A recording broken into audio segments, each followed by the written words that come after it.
Շնորհակալություն պարոն Կարապետյան այս հնարավորության համար։ Պարոն Կարապետյան, այնուամենայնիվ 734,000 գուցե ավելի մարդ ըստ էության, գոնե այս հաշվարկների պայմաններում իշխանությանը ձայն չի տվել։ Եվ կարծում եմ ընդդիմության նպատակը միայն իշխանություն հանուն իշխանության չէր, այլ կանխելու Ալիևյան հակ անթուրքական ծրագրերը, որը պատրաստվում է իրականացնել Փաշինյանը։ Երեք Թուրքիայից արդեն ազգայնական ուժերի ղեկավարը Բախջելին բառացի ուղիղ արդեն ասաց, որ առանց բաների, երկիմաստությունների բանի, ասում է ուղիղ պետք է ասել Զանգեզուրի միջանցքը դա Թուրանի ճանապարհն է, որով իրենք փորձելու են թուրքական աշխարհը միավորել։ Ադրբեջանից ասում են, որ ՔՊ-ին հաջողության հասնելու համար իսկ հաջողությունը համարում են, որ սահմանադրությունը փոփոխեն ու արդեն Զանգեզուրի միջանց մյուս պլաններ իրագործեն, պետք է լինելու ընդդիմությունից գողանալ 7-8 ձայն։ Իրենք հաշվարկները անում են, որ իրենց 71 ձայնը լրիվ ՔՊ-ի ձայնը բավական է, որպեսզի անեն։ Հիմա ըստ էության ընդդիմությունը կարևոր խնդիր ունի, որ չփոշիացնի այդ ձայները։ Ես ինչքան հասկացա ձեր նշած ճանապարհային քարտեզից, բայց վերջնական հասկանալի չի։ Մանդատները վերցնելու են, այդ թվում սահմանադրական դատարան են դիմելու, փողոցային պայքար է անելու, ճիշտ հասկացա, թե դեռ մանդատները վերցնելու հարցնել է այսպես տրված, որտեղ 734,000 ձայնը դա լուրջ ձայն է, այսինքն դա այն է, ինչի չհասավ Նիկոլ Փաշինյանը, չէ, ինքը ուզում էր սահմանադրական մեծամասնություն։ Հիմա բոլորի սպասումը դա է հստակ։ Ձեր կարծիքով եւ արդյոք այս հարցը արդեն քննարկվել է վերջնական վերցնել, չվերցնել, այդ որ ասում եք միասնական քայլեր անել։ Նայեք, բոլոր դեպքերում նորից եմ կրկնում,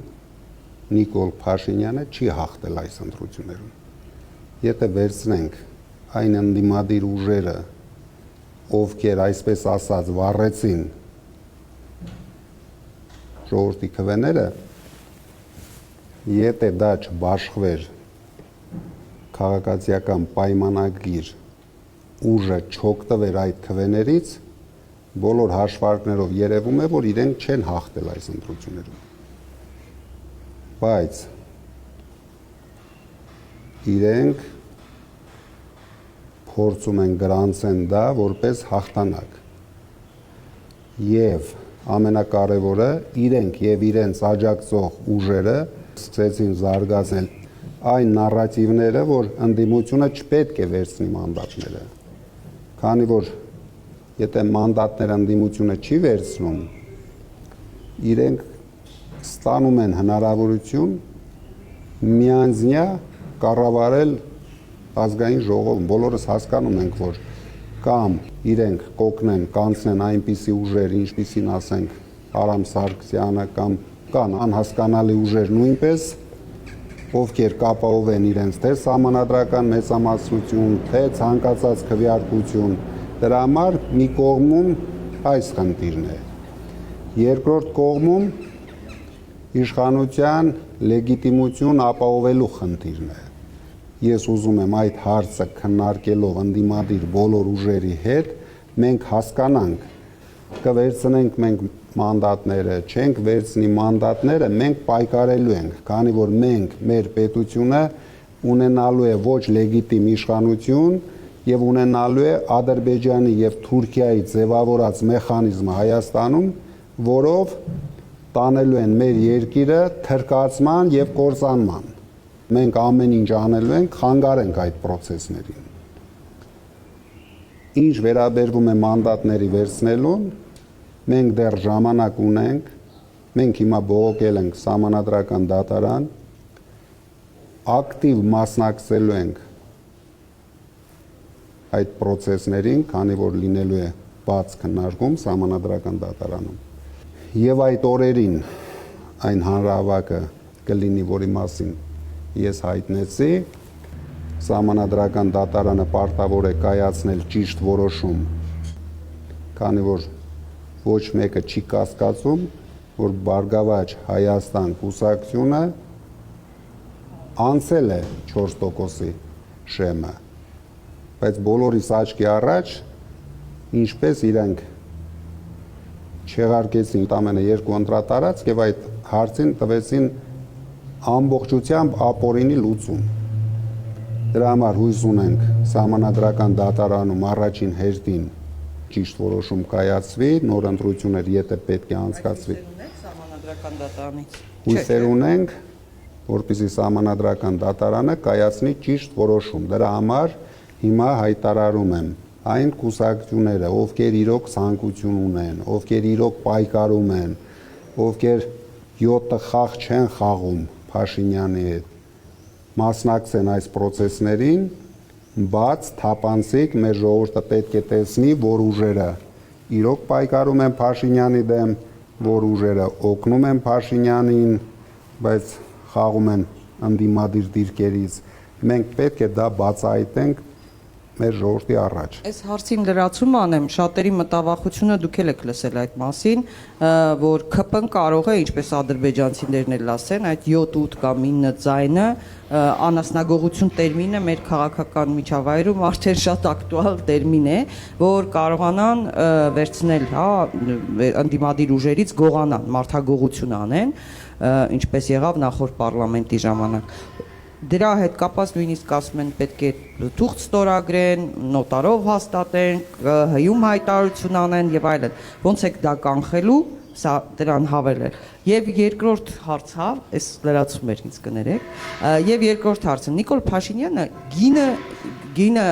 այս ընտրություններում, այսպես ասած, ճակերտավոր հաղթելու, որ այդ Թրամփով, Մակրոններով, չգիտեմ, Ռուսաստան լինի, Թուրքիա, Ադրբեջան, գինը պարզ է։ Զանգեզուրի միջանցք, Սյունիք,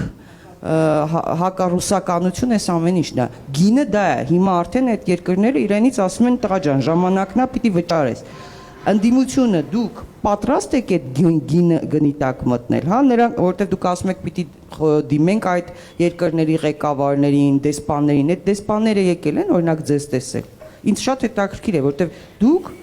ընդդիմության առաջնորդը կալանավորված եւ կալանքի տակ, տնային կալանքի տակ չէր կարողանում Քարոզ Արշավանցնել։ Եկել է որևէ հատկապես Արևմտյան եւ նաեւ Ռուսաստանի որևէ դեսպան եկել է ձեզ հետ հանդիպի։ Քանի որ մենք նոր ենք ապացուցել, որ մենք գլխավոր ընդդիմադիր ուժ ենք, հույս ունենք դեսպաները դրա վրա լուրջ ուշադրություն դարձնեն։ Եվ մենք ցույց տվեցինք, որ մենք մեծ ուժ ենք։ Մենք նույնիսկ հաղթող ուժ ենք։ Դրա համար ես հույս ունեմ իրանք դրան շատ ուշադիր կլինեն։ Մինչև հիմա իհարկե ոչ մի հանդիպում չի եղել, բայց ես հույս ունեմ իրենք էլ հիմա կհասկանան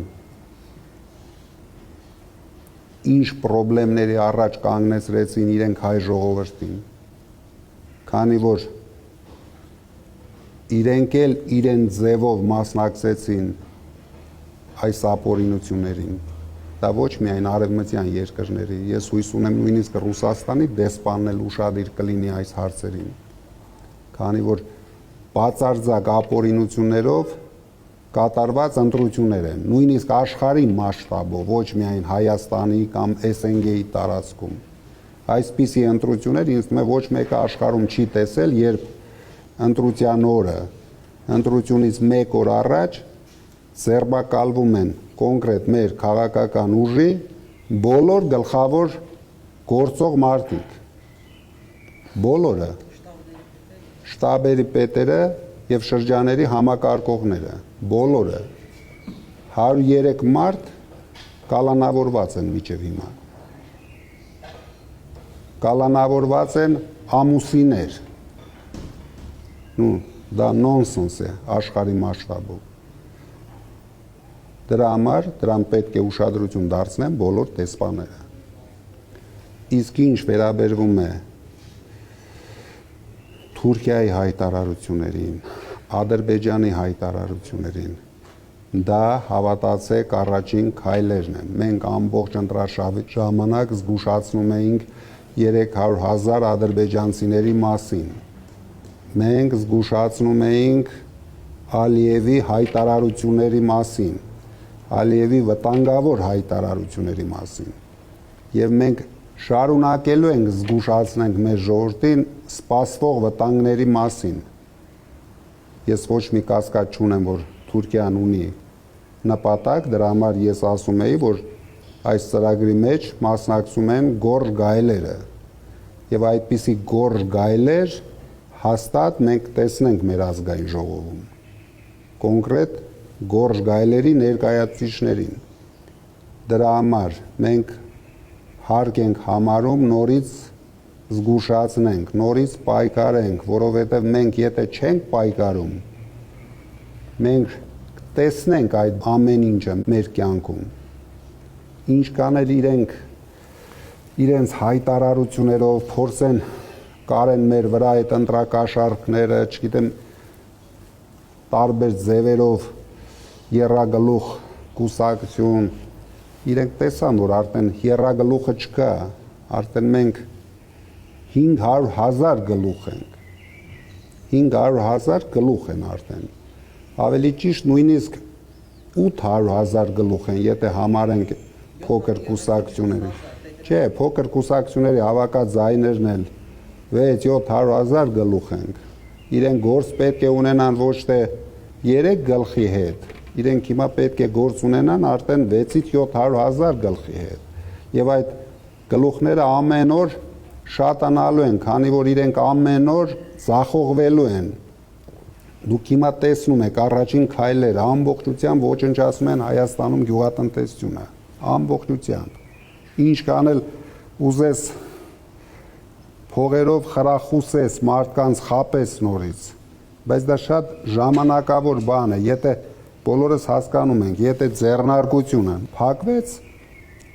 իրեն ռեստարտ լինելու համար ամիսներ ու տարիներ են հարկավոր որովհետև դրան գործող մեխանիզմներ են գործող աշխատողներով գործող բանվորներով իսկ հիմա դուք կարող եք որպես լրագրողներ ստուգել արդեն հիմնականում գյուղատնտեսական հիմնարկները իրենց բանվորներին անվճար բաց են թողել ինչ արագությամբ կարող են այդ ռեստարտ ապահովել մենք չգիտենք ես տեսնում եմ որ լուրջ վնաս է հասցվելու Հայաստանի տնտեսությանը առավել եւս գյուղատնտեսությանը դրա համար մարդիկ պետք է դա հասկանան մարդիկ պետք է մեզ լսեն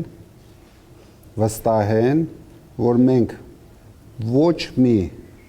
շահ չունենք մեր հետևում չկան պետություններ դուք բոլորը տեսաք նախընտրական փուլում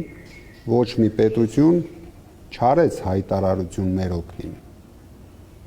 դրա համար մենք հենվելու ենք մեր ժողովրդի վրա ավելացնելու ենք մեր ժողովրդի վստահությունը մեր նկատմամբ դրա համար համախմբելու ենք ընդդիմությանը համախմբված ընդդիմության վստահությունը ունենալու է նոր էֆեկտ սիներգիչսկի էֆեկտ մենք հենվելու ենք այդ էֆեկտի վրա եւ ամեն քայլ ճիշտ գնահատելով կանենք մեր հաջորդ քայլերը ինչ վերաբերվում է մանդատներին վերցնելուն ես արդեն բացատրեցի իհարկե Փաշինյանը եւ իր կողմնակիցները չեն ուզի մենք մանդատ վերցնենք բայց մենք ուշադիր քննարկելու ենք դրա համար ասում եմ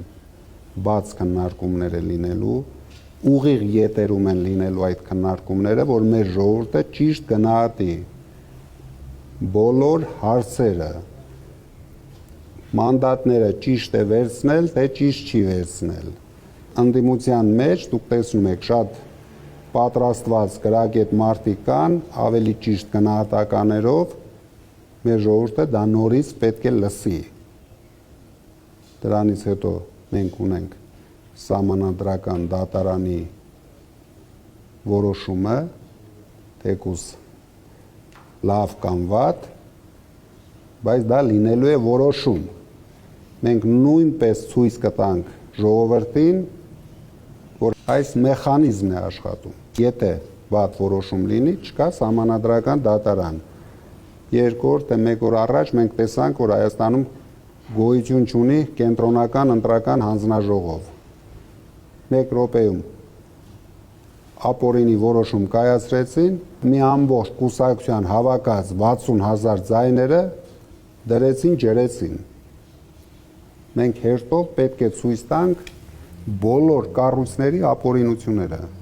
եւ դրանից հետո նորից եմ ասում արդեն ամբողջական ընդդիմությունով որոշենք մեր հաջորդ ու գլխավոր քայլերը։ Անասնագողություն։ Ինչ վերաբերում է դրան։ Մենք ձևավորել ենք լավ թիմ, ես վստահ եմ ուժեղ թիմ, ես մեր մասով կարող եմ ասել։ Իհարկե իրենք փորձեր անելու են, մենք իլյուզիաներ չունենք, բայց վստահ եմ մեր մարդկանց ուժի վրա, դե իհարկե մենք էլ ենք փորձեր անելու։ Դա միակողմանի չի լինելու, քանի որ իրենք արդեն չունեն լեգիտիմ իշխանություն։ Մի բան է դու ունես լեգիտիմ իշխանություն, դու ուժեղ ես եւ ուժեղ կայուն իշխանությունով մարդիկ կձգտեն մաս կազմեն այդ իշխանության մեջ, բայց եթե դու ունես ոչ լեգիտիմ իշխանություն, մազից կախված իշխանություն, ես չեմ հավատում հայ երիտասարդի, հայ մարդու, որ ցանկություն կունենա մաս կազմի այդ իշխանության մեջ։ Մենք հակառակը հույս ունենք։